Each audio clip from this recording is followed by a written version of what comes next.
Bíblia, por favor, nos Salmos de número 115. Deixa eu dizer duas coisas para os irmãos antes da leitura bíblica. Se você for à Bahia, vá à Feira de Santana. Se você for à Bahia e não for à Feira de Santana, ficou com a viagem pela metade. Agora, se você for à Feira de Santana e não participar de um culto com a gente, aí não foi à Bahia. Tá? Então, nos dê a alegria da sua companhia. Toda terça-feira é o nosso culto de doutrina. Eu ministro em Feira de Santana toda terça. Amanhã estaremos lá em nome de Jesus. Eu estou já há 4 semanas falando sobre obras da carne. Culto de doutrina, e Deus tem nos abençoado. Nós temos hoje uma frequência acima de 2.000, 2.500 pessoas no culto de doutrina. Batistas, presbiterianos, adventistas, fundamentalistas. Outro dia um casal de fundamentalistas me encontrou depois do culto e disse: pastor, que bênção e tal. Eu falei com ele: vou dizer para o teu pastor que você está vindo para a igreja pentecostal. Ele disse: não, eu falei com o meu pastor para ele vir também. Ele disse que vem na próxima terça. Então, aleluia. Então Deus tem nos abençoado e você pode também ser abençoado conosco e pode acompanhar os nossos cultos. Nós transmitimos pela internet, pelo www.josuebrandão.com.br. Só tem um detalhe que eu digo no Brasil inteiro: se o culto da sua igreja também for na terça-feira, por favor, não me comprometa.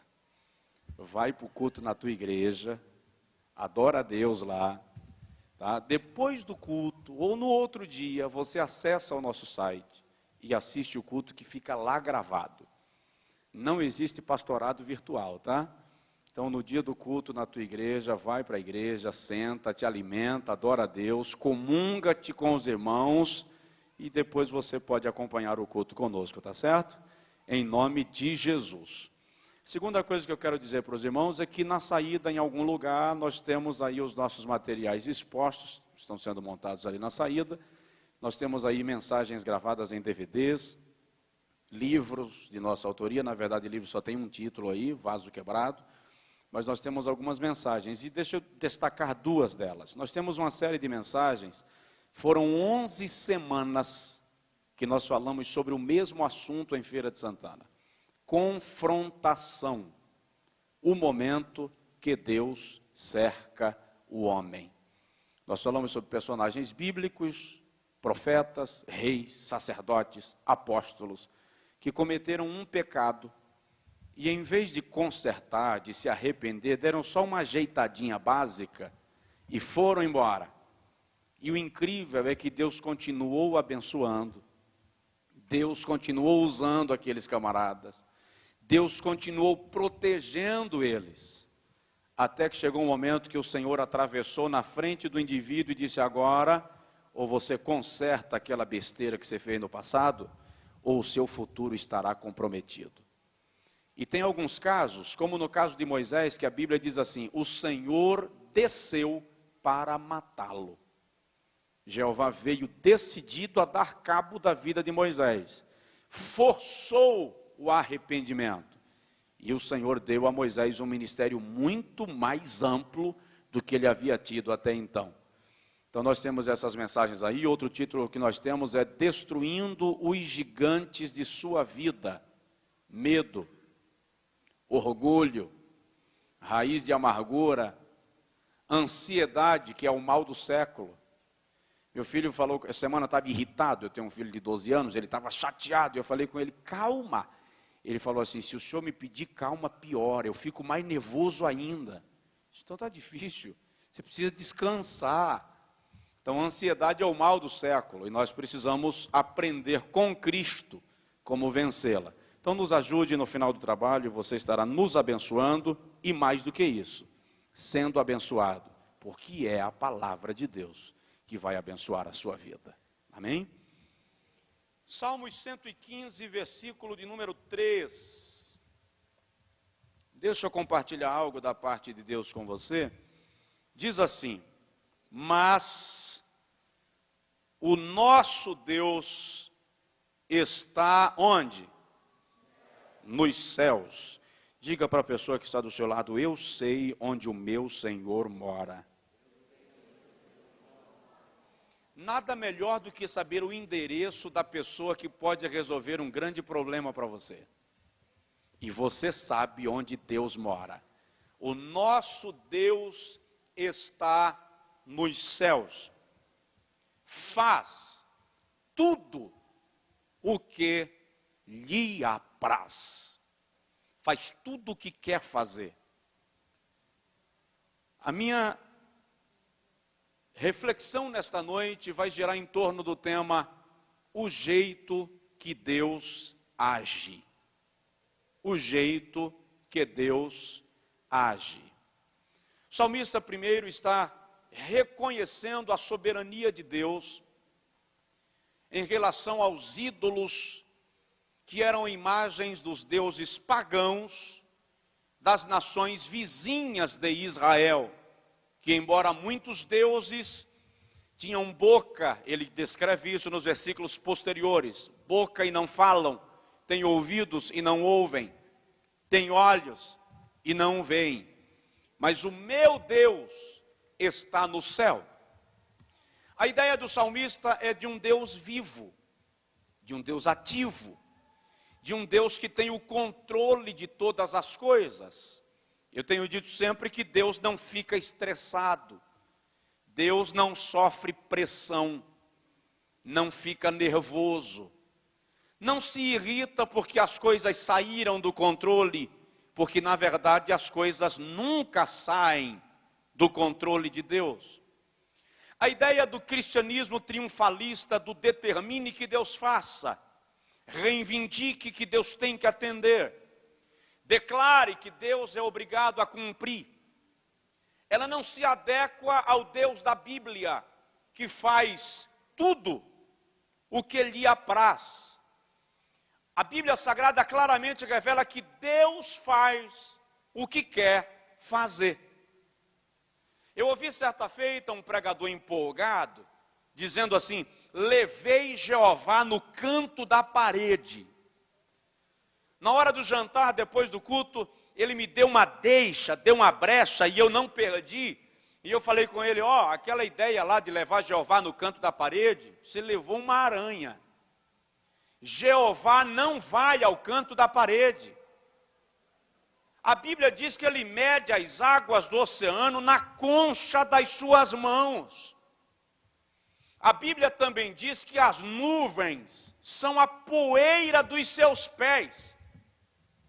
Está escrito no texto sagrado que ele pesa os montes da terra em balanças penduradas em seu dedo. Em Jó 37, 38, 39 e 40, 4 capítulos que eu chamo de os capítulos da grandeza de Deus. O Senhor diz a Jó assim: eu lancei os fundamentos da terra, eu dei as nuvens como fraldas para o mar, e a ele eu disse: até aqui virás, e daqui não passarás. Em Jó 38 ele diz assim: olha Jó, eu digo à relva, brota, e ela brota. E eu digo, murcha, e ela murcha. Em Jó 39 ele diz assim: eu chamo os raios pelos nomes, e eles se apresentam a mim, e dizem-me, eis-nos aqui. Como é que eu vou levar no canto da parede quem chama raio pelo nome, irmão? Ele diz assim: eu digo aos rios, venham, e eles vêm. E eu lhes digo, parem, e eles congelam pelo sopro da minha boca. É este Deus a quem servimos, e Ele tem sempre o controle de todas as coisas, porque Ele é Deus. Agora, o que nós ignoramos, e é por isso que entramos em conflitos e nos desesperamos, é o fato de não entendermos a maneira como Deus trabalha. E Ele com certeza não faz nada da forma que nós prevemos, porque Ele está acima das nossas perspectivas, está acima da nossa capacidade de entender. Mas vamos entender um pouquinho, vamos dar uma folheada na Bíblia e vamos observar algumas maneiras de Deus agir. Primeiro, Deus nunca diz tudo o que Ele pretende fazer com você ou através de você. Deus nunca revela tudo. Na maioria dos casos, Ele só revela o próximo passo. Primeiro, porque é preciso entender que a caminhada com Deus é um ato de fé. Se Deus me disser tudo, não será por fé, será por vista. E eu tenho que ir estabelecido na sua promessa, na sua fidelidade. Deus não vai lhe dizer tudo. Quando nós chegamos no Gênesis, capítulo de número 12, versículo 1 a 5, o Senhor chama Abrão e diz assim: sai-te da tua terra, da casa do teu pai, do meio da tua parentela, para a terra que eu haverei de te mostrar. O Senhor não deu a Abrão um mapeamento da terra, não deu a Abrão uma noção, não deu nem a direção para onde ir. Hebreus capítulo 11, versículo 8, o escritor diz assim: pela fé, Abrão, sendo chamado, saiu, sem saber para onde ia. E o incrível, o Senhor disse a Abrão: farei de ti uma grande nação, te abençoarei, abençoarei os que te abençoarem, e amaldiçoarei aos que te amaldiçoarem. Mas o Senhor não disse a Abrão: quando chegar no Egito vai ter fome. Quando chegar na terra de Abimeleque, você precisa tomar cuidado, porque os homens daquela terra vão querer a tua mulher. O Senhor não disse a Abrão: você vai enfrentar dificuldades com os pastores de Ló. Ele apenas disse: sai, e eu te abençoarei. O Senhor não dá detalhes, Ele apenas dá a ordem, e nós a obedecemos. Ele chega para Moisés, num dos textos mais lindos da Bíblia, Êxodo capítulo 3. Moisés está pastoreando as ovelhas de Jetro, no terreno pedregoso do Monte Sinai, uma sarça arde em chamas, e Moisés vai ver o que está acontecendo, e o Senhor brada de lá e diz assim: Moisés, Moisés, tira as sandálias dos teus pés, porque o lugar que estais é terra santa. O Senhor então começa a conversar com Moisés. Eu amo o diálogo, porque o Senhor diz assim: Moisés, eu tenho visto a aflição do meu povo e desci para livrá-lo. Vai lá você e livra Israel da casa da servidão. Aí Moisés diz assim: quem sou eu, Senhor? E o Senhor diz assim: quem disse que é você? Sou eu. Pode ver, o Senhor não diz eu estou contigo, Ele diz eu sou contigo. O que Deus estava dizendo ali era: não é você quem vai livrar, sou eu. Você é apenas o meu canal, o meu instrumento, a pessoa que eu vou utilizar, mas quem vai fazer tudo sou eu. Aí Moisés faz uma pergunta ousada demais, porque ele diz assim: tá bom, és tu, mas e quem és tu? A resposta de Deus é perfeita, extraordinária, porque quando Moisés diz: quem és tu? O Senhor responde: Yahvé, Yasher, Yahvé. Isso resume tudo. O escritor da língua portuguesa traduziu como eu sou o que sou. Tradutor da língua portuguesa, eu sou o que sou. Mas à luz do texto original, Yahvé, Yasher, Yahvé significa eu sou o que você precisar que eu seja. O que Deus estava dizendo era: se você tiver fome, eu sou o pão. Se você tiver sede, eu sou a água. Se você estiver caído, eu sou quem te levanta. Se você estiver doente, eu sou quem te sara. Se você estiver só, eu sou teu amigo. eu sou o que você precisar que eu seja para você. E isso resume. Mas o Senhor não disse a Moisés: ó, Faraó vai endurecer o coração e eu vou precisar estender a minha mão. Deus não disse isso. Só disse: vá, que eu sou o que você precisar que eu seja. Moisés poderia ter dito: o Senhor não me falou que Faraó iria endurecer o coração, piorar o serviço dos hebreus. Não dava para reclamar, porque Deus não prometeu facilidades, prometeu provisão. Sou com você. Ele não diz tudo. Davi, deixa eu citar um exemplo de Davi.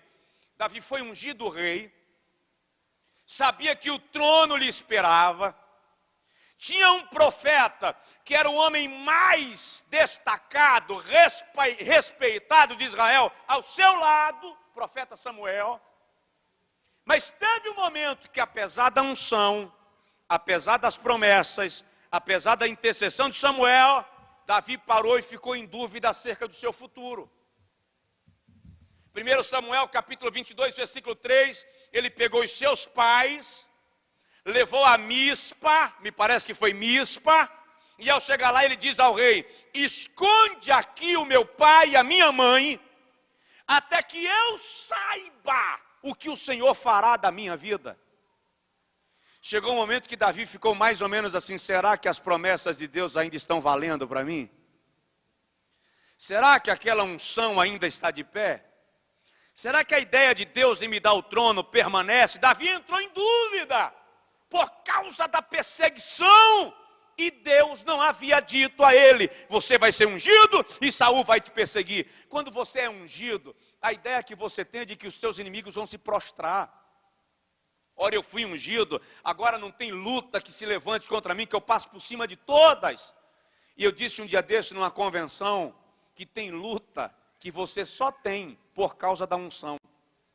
Se você não tivesse sido ungido, você não enfrentaria aquela luta. Só porque foi ungido, vai passar por ela. Mas a unção, a Bíblia diz que quebra o jugo. E por causa da unção você teve a luta. Por causa da mesma unção você terá a vitória. E o Senhor será honrado na tua vida.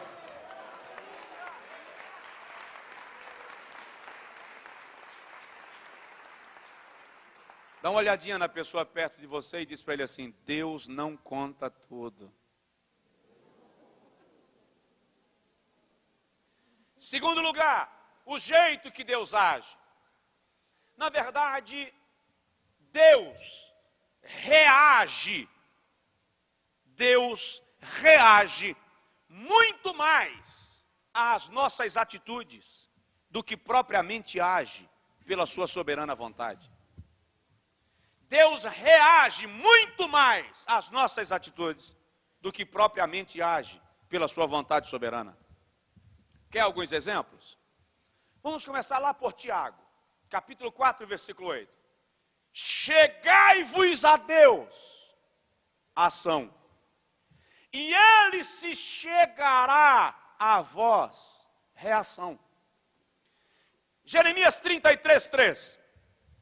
Clama a mim, ação, e responder-te-ei, reação. Mateus capítulo 7, versículo 7. Pedi, é uma ação, e dá-se-vos-á, é uma reação. Batei, é uma ação, e abrir-se-vos-á, é uma reação. Preste atenção numa coisa: todos os milagres registrados na Bíblia foram operados por Deus. Mas eu ainda não encontrei um cujo primeiro passo não tenha sido dado pelo homem. Quem faz o milagre é o Senhor, mas você precisa agir em direção ao milagre. Senhor, Faraó vem atrás. Tá, o que eu tenho a ver com isso? O que é que você tem na mão? Uma vara. Mas para que serve uma vara numa situação dessa? Ora, fere as águas. O Senhor abriu o mar, mas primeiro Moisés feriu as águas. Os levitas, se quiseram ver o rio Jordão parar, tiveram que entrar até mergulhar os pés. Deus está esperando você fazer alguma coisa. Tome uma atitude. Levante-se. Não se deixe abater por causa da afronta de Golias, por causa das gargalhadas do gigante, ou do desprezo de Saul. O Senhor está esperando que você se erga, e quando você se erguer, Jeová lá do céu vai dizer: estou contigo, e Ele não vai lhe deixar na mão. Deus nunca deixa os seus filhos na mão. Tome uma atitude. Jesus olha para o paralítico e diz: levanta. O paralítico tem que se esforçar para levantar, e ele garante o milagre. Então Deus está esperando que nós tomemos uma atitude, que reajamos às circunstâncias, e Ele vai corroborar, confirmar, respaldar, estará conosco, agirá conosco, se manifestará em nós, e o mundo verá Deus na sua vida, porque você tomou uma atitude. Pastor, eu tenho medo de agir e Deus não se manifestar. Não se preocupe com a parte de Deus, faça a sua. Ele sempre fará a dele, sempre. Terceiro lugar, Deus usa coisas e pessoas que nós nunca usaríamos. Deus usa coisas e pessoas que nós nunca usaríamos. Quer um exemplo? Neste templo, esta noite, ninguém usaria Moisés. Nenhum de nós aqui usaria Moisés. Você não convidaria Moisés para trabalhar na sua chácara.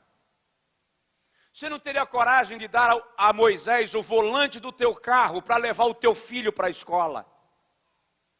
Por quê? É só ler Êxodo capítulo 1, versículo 11. Moisés matou um fazendeiro egípcio. Foi julgado e condenado. E fugiu da polícia do faraó. O detalhe é, quem usaria um foragido da polícia aqui? Ninguém. Mas Jeová aparece para ele e diz: vem cá. Volta para o Egito, porque através de você eu vou libertar o meu povo. E Davi? Quem daria a segunda chance a Davi, conhecendo a história dele? Depois do que ele fez com Urias, ninguém aqui daria um vintém por Davi. Esse camarada não presta para reinar sobre Israel. O que é isso? Camarada traiu o próprio amigo, servo dele. Urias era tão crente que ele diz: eu não posso entrar na minha casa enquanto a arca do meu Deus está em arraial de guerra. E Davi arma e mata Urias. Mas quando ele se arrepende, diz: pequei contra o Senhor, em pecado fui gerado. Fui concebido, em pecado me concebeu a minha mãe, torna a dar-me alegria da tua salvação. O bálsamo da graça de Deus envolve a Davi e o restaura, e Deus o abençoa, e lhe dá outra chance, e ainda lhe dá sucessor para o trono. Por quê? Porque Deus usa coisas e pessoas que nós não usaríamos. Aí eu gosto de Paulo, em 1 Coríntios 1, 27 a 29, quando ele diz assim: Deus escolheu as coisas fracas do mundo para confundir as fortes. E Deus escolheu as coisas desprezíveis do mundo para confundir as aprazíveis. E Ele escolheu as que não são, para reduzir a nada as que são, a fim de que ninguém ninguém se glorie na sua presença. Pode ser que nós percamos a bênção, porque estamos esperando Deus agir através de fulano, porque estamos esperando Deus agir nessa situação, e Deus está trabalhando aqui de maneira inesperada para surpreender você e abençoar a sua vida de maneira extraordinária. E detalhe, sabe por que muitas vezes as nossas vitórias demoram a chegar? Não é porque elas não foram liberadas, já foram, mas é que Deus não dá vitória em segredo. Dá um toque no irmão do seu lado e diz para ele: Deus não dá vitória em segredo.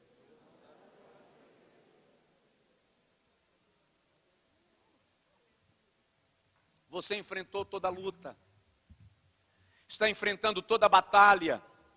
Enquanto você está lutando, Deus está construindo arquibancadas. Para quê, pastor? Que ideia é essa? É porque Deus está reunindo pessoas por sua causa. Que pessoas? Aqueles que riram de você, aqueles que esperaram seu fracasso completo, aqueles que colocaram tropeço no seu caminho. Deus está colocando-os sentados num só lugar. Para quê? Para assistir a sua vitória. Olha o que diz o Salmo 23. Preparais uma mesa perante mim. Onde?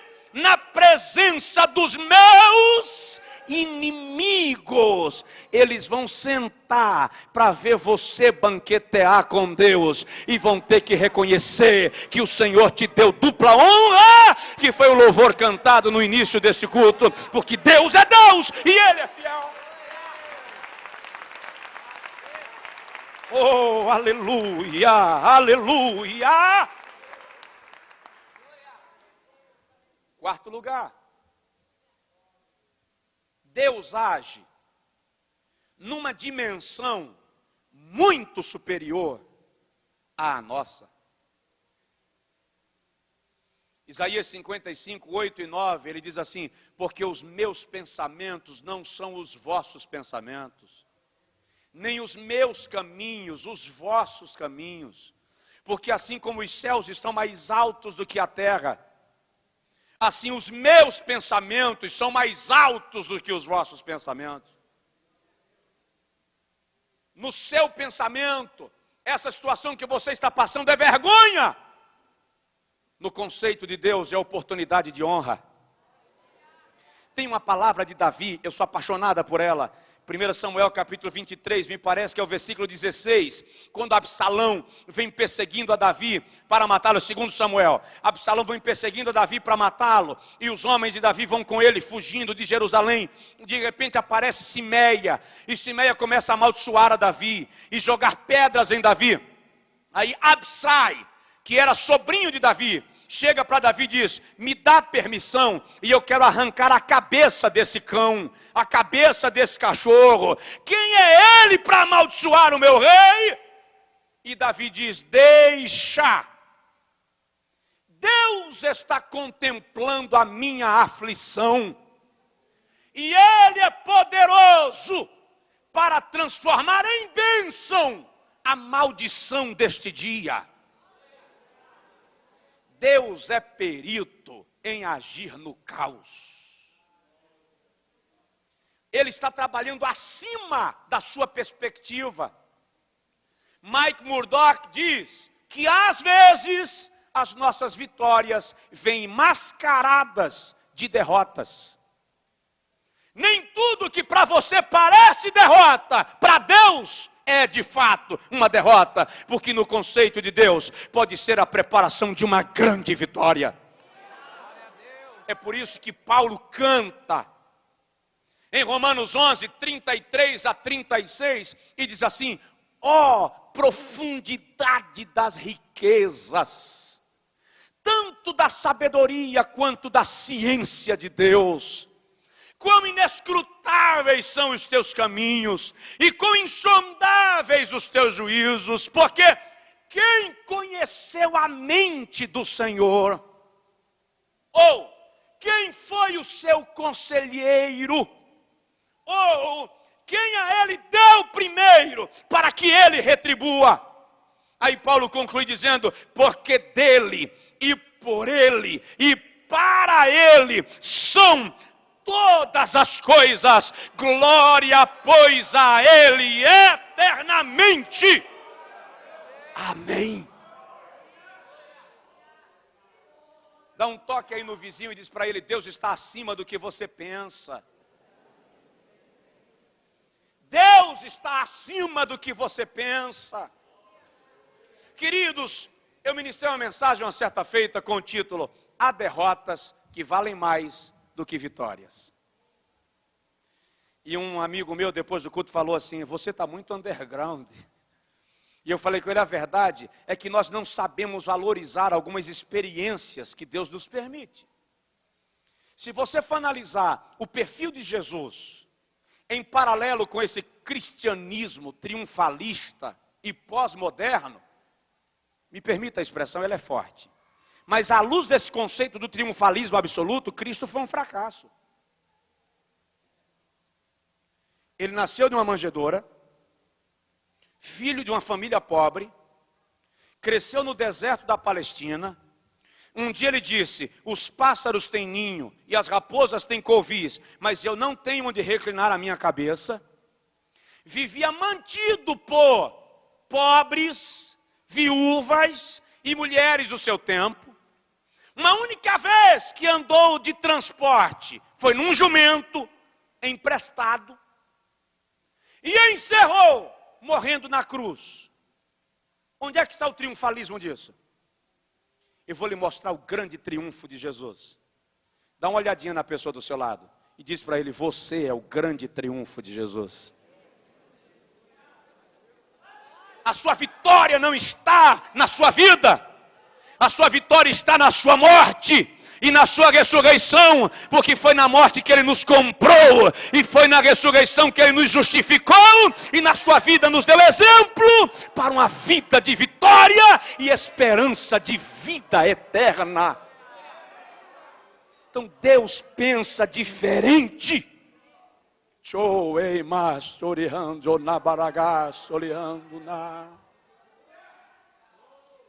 Deus pensa diferente. Um outro dia eu estava argumentando com Deus. De vez em quando o crente argumenta com Deus. E eu falei com Deus: Senhor, às vezes você se disciplina, se policia, se santifica, se cobra. E as coisas não acontecem rápido. E quantos que simplesmente soltam o freio, desbandera por aí, como diria o baiano, e conseguem as coisas. E eu disse a Deus: ó Senhor, eu vou fazer isso aqui. Todo mundo faz e dá certo.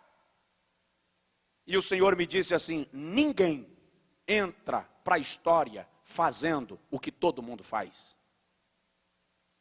Só entrou para a história aqueles que fizeram o que ninguém teve coragem de fazer. Nós precisamos começar a compreender o jeito que Deus age. Agora, Isaías 64:4 diz assim: Ele trabalha por aqueles que nele esperam. Dá uma sacudidela no vizinho e diz para ele: Deus está trabalhando por você. Deus está trabalhando por você.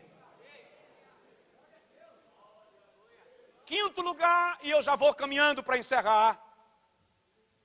Deus age sobre 4 pilares da sua natureza. Primeiro, Deus age sempre movido pelo amor. 1 João capítulo 4, versículo 8 diz que Deus é amor. Ele sempre age movido pelo seu amor perfeito, pelo amor pleno. Tem um texto lá do profeta Isaías, me parece que é o capítulo 49, versículo 15 e 16, que Jeová faz 2 perguntas, que uma mãe responde melhor do que qualquer teólogo. Quem é mãe aqui? Faz assim, por favor. Muito obrigado. O Senhor diz assim: pode porventura uma mulher esquecer-se da criança do seu ventre?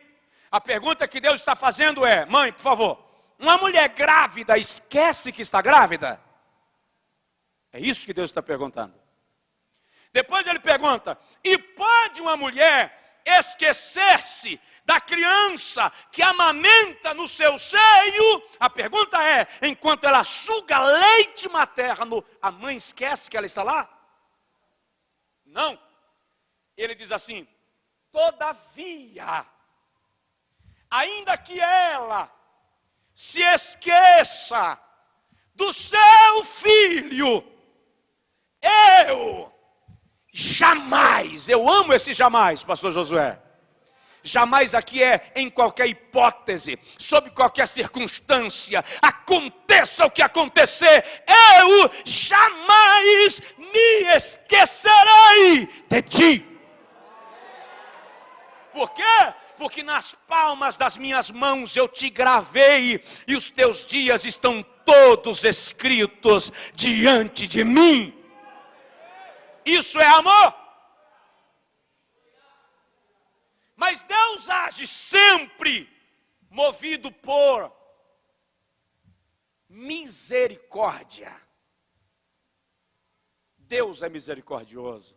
Lamentações 3:22, o profeta diz assim: as misericórdias do Senhor são a causa de não sermos consumidos, porque as suas misericórdias não têm fim.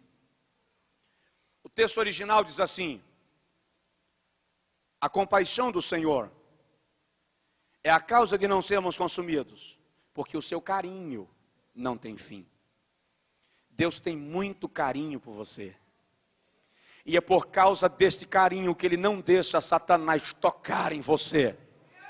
E ainda que Satanás ronde a sua vida, ele não fará o que quer, porque toda a ação do diabo tem limite estabelecido pela soberania divina.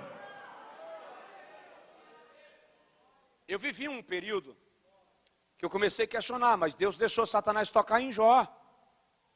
E eu li o livro de Jó, estudei, na verdade, versículo por versículo, durante muitas madrugadas. Jó reclama, aliás, Jó pergunta a Deus por 33 vezes, por quê? E Deus não deu a resposta a Jó. O único momento que Deus apareceu a Jó foi para fazer mais perguntas. E perguntas que Jó não conseguiria responder. Por 16 vezes, Jó lamenta o seu estado. E por pelo menos 5 vezes, ele aparece chorando amargamente a perda dos filhos. Só tem uma reclamação no livro de Jó. Capítulo 9, versículo 33. Ele diz assim: se eu tivesse intercessor, se eu tivesse advogado, se eu tivesse alguém que pleiteasse a minha causa diante do Todo-Poderoso, eu não estaria nesta situação. De quem Jó estava sentindo falta? De Jesus. É por isso que lá em Lucas 22:31, Jesus chama Pedro e diz: Pedro, Satanás pediu ao Pai para vos peneirar como trigo, para sacudir vocês, para balançar vocês, mais ou menos o seguinte, para fazer com você o que ele fez com Jó. Mas eu roguei por ti. Sabe o que é que Jesus está dizendo? Se Satanás chegar lá em cima hoje e disser: Jeová, eu quero dar uma sacudida na vida da Maria, na vida da Joana, na vida da Patrícia, eu quero arrebentar com a vida do Josué. Jesus entra na frente e diz: não é assim não, eis aqui marcas dos cravos, eis aqui marca da lança. Pai, ele é meu, ela é minha, e eu tenho compromisso com eles. Sabe como é o nome disso? Misericórdia. Deus age sempre movido pela justiça. Salmo 89:14 diz que justiça e verdade são a base do seu trono. Deus é justo, não barganha, não se deixa convencer com argumentos. Ele é justo. E na sua justiça, Ele age.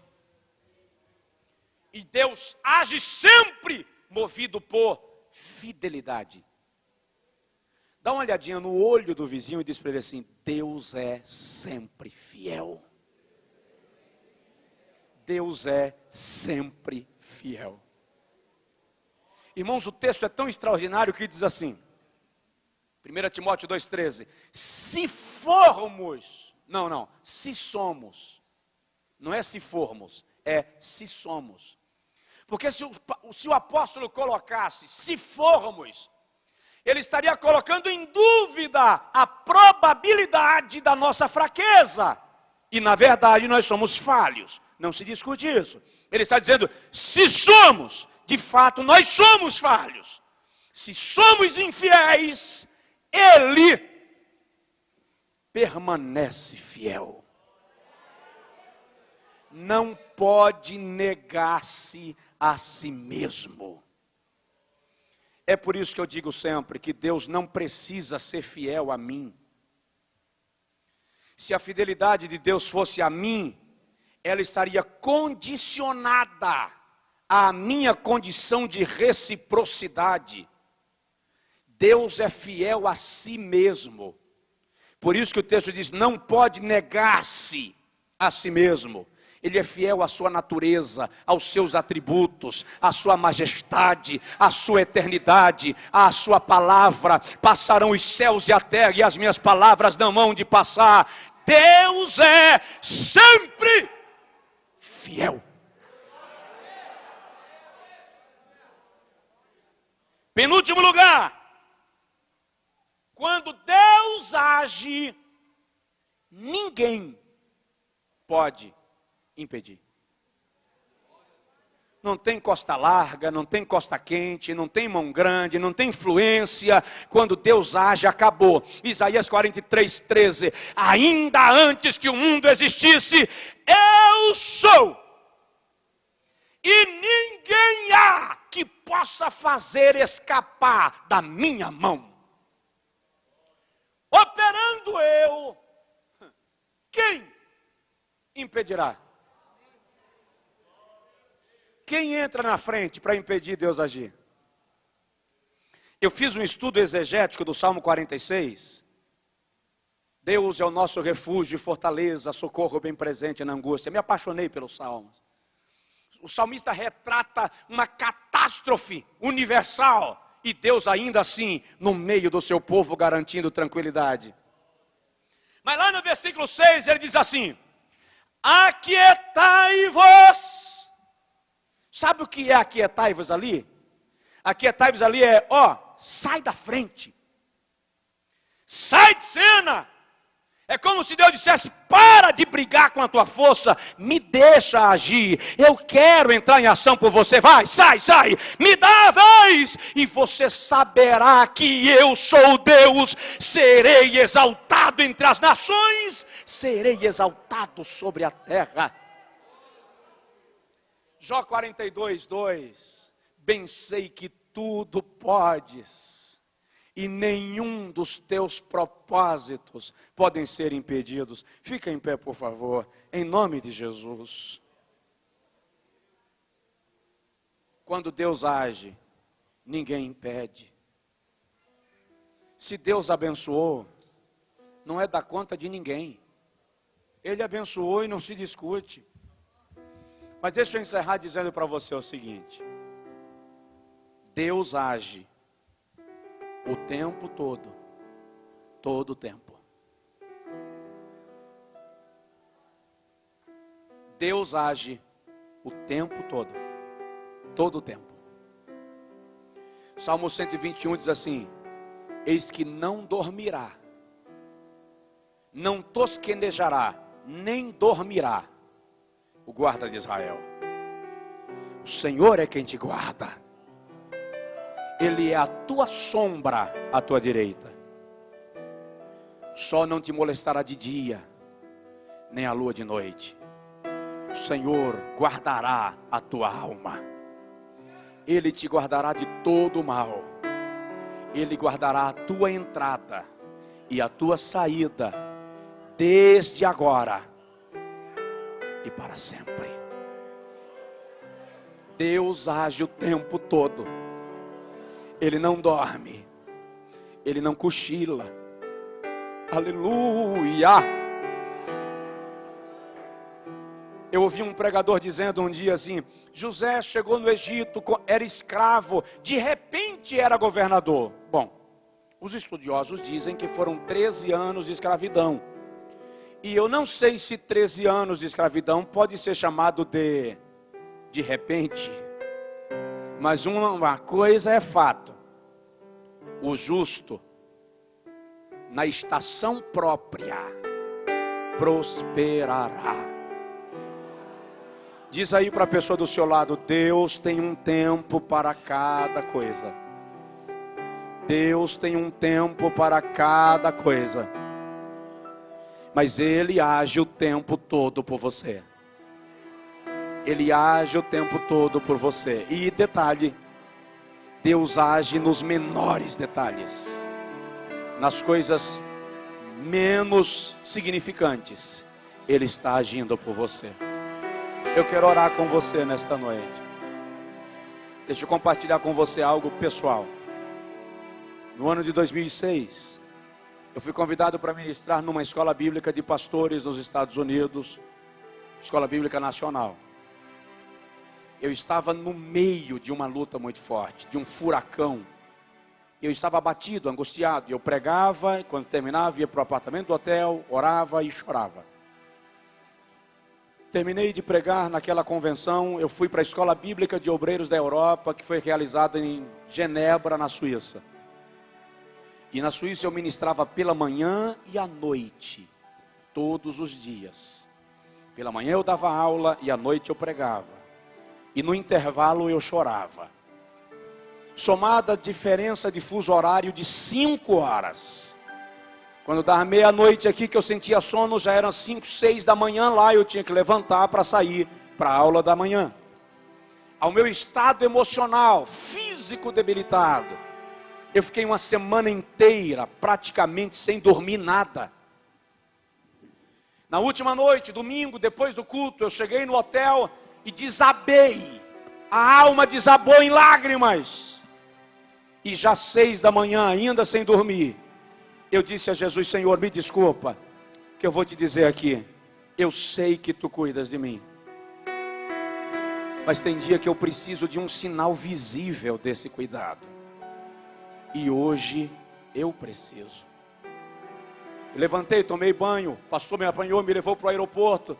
Eu iria viajar 10 horas de Genebra até Nova York, mais 10 horas de Nova York para São Paulo, mais 2 horas e meia de São Paulo a Salvador.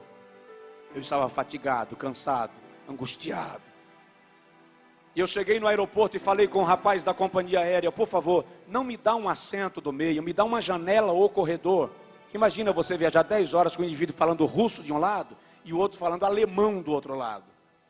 O Senhor me coloca num canto que eu me isolo e só falo com Jesus, Ele entende minha língua. E o rapaz olhou para mim seco, frio, e disse: só tem meio, serve? Eu disse: serve, eu quero ir embora. Só que a minha passagem era da classe econômica. Quando ele me entregou o bilhete de embarque, o cartão de embarque, veio lá classe executiva. Eu pensei comigo: ele errou, não vou dizer nada, eu vou de classe executiva. E fui para o portão de embarque. Resolvi dar uma de Jacó mesmo, querendo a bênção por vias humanas. Deus não precisa de jeitinho para abençoar seus filhos, mas não precisa mesmo. Cheguei lá na fila da classe executiva, entreguei meu cartão de embarque. A moça colocou o cartãozinho na máquina, a máquina devolveu o cartão. Eu disse: vexame. E ela disse: o senhor não é da classe executiva. Eu falei: eu sei. Senti o sangue ferver na face. E ela foi lá dentro e demorou uns 3 minutos. E aqueles 3 minutos pareciam 3 horas. Aí ela voltou sorridente e disse: o senhor realmente não é da classe executiva. O senhor é da primeira classe. Ela me entregou o cartão de embarque e eu entrei. Quando eu pisei no corredor de embarque, Jesus falou comigo aqui: você me pediu um sinal do meu cuidado, eu estou lhe dando. Deite e durma. Eu não vi a hora que a aeronave decolou. Quem declinou minha poltrona foi a comissária de bordo.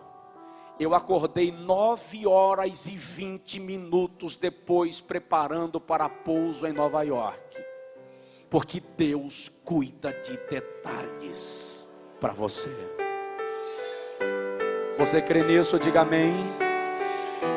Ó Deus, tua palavra é fiel. Tu és fiel.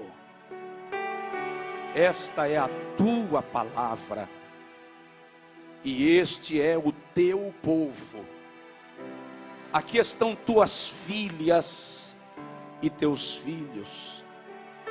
E eu quero te agradecer pelo privilégio de falar da tua palavra. E só quero pedir uma coisa, Senhor. Apenas uma coisa eu peço. Evidencia esta palavra na vida dos teus filhos e das tuas filhas. Evidencia esta palavra. Faz com que cada um deles sinta esta palavra como uma mensagem profética do teu coração para os seus corações. Manifesta-te, Senhor.